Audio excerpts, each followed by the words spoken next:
So today, we're going to dive into a pretty profound idea from the original teaching of the Lord Buddha. It's all about a path to wisdom. But here's the twist. It doesn't lead you to some faraway mystical place. Nope. This journey is to a place you already are, your own body.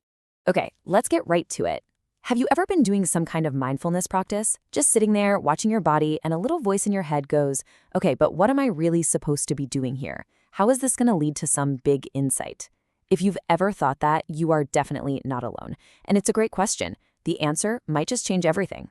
You see, for many of us, the journey starts with an incomplete map. We dive into this practice with a pretty big misunderstanding of what it's all about.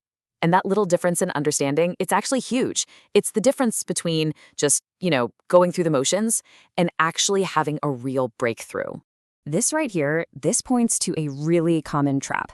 It's this idea that if you just put in the hours, if you push hard enough and just endure the discomfort, that wisdom will just pop out at the end. But the thing is, according to the original teaching, that's just not how it works. When you take that brute force approach, it's kind of like trying to cook an amazing meal by following a recipe, but you have no idea what the ingredients actually are. You can follow all the steps perfectly, but you're missing the why behind it. And this is what's called practicing from imagination. You're following an idea you have about the path instead of really walking the path itself. And no surprise, it just doesn't get you where you want to go. So if just pushing through isn't the answer, then what is?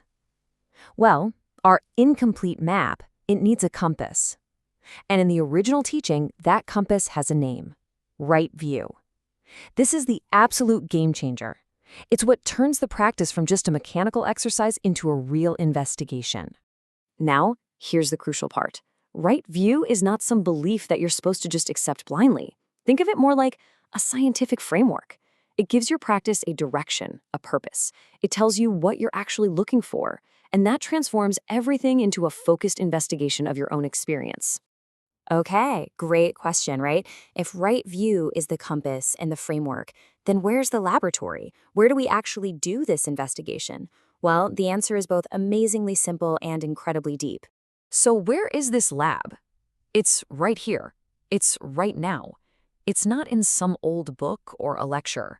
The entire field of investigation, the whole path, it all unfolds right inside your own body and mind.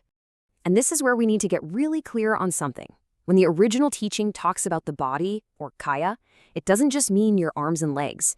It's really shorthand for your entire lived experience. It's the physical, tangible stuff, sure, but it's also the mental and emotional side of things, your thoughts and feelings, also known as nama.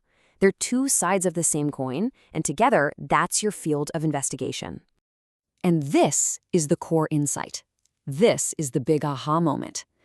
The laboratory for understanding life, for finding wisdom, isn't somewhere out there. It is in here. Every single piece of data you could ever need for this investigation is being generated inside you from moment to moment. So once you have this framework, once you have this compass, the practice just completely transforms. You're not just a passive observer anymore, just noting sensations. You become an active investigator, using your awareness to see how your experience actually works as it's happening. So the goal becomes crystal clear. You're looking at your body and mind simply to see them for what they are, a constantly changing process. You're not trying to find some magical feeling.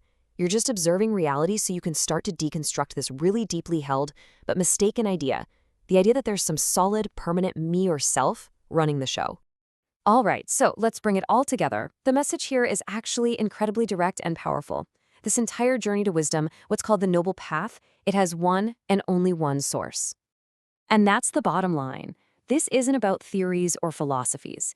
The original teaching is so clear on this point. The Noble Path can only come from one place. It is born from the direct, honest, moment-to-moment investigation of your very own body and mind. Which, leaves us with one final question. And this one is really for you. Your body and mind, that's your laboratory. It's open 24/7. It's always available for you to investigate. The only question is, what will you discover in there today?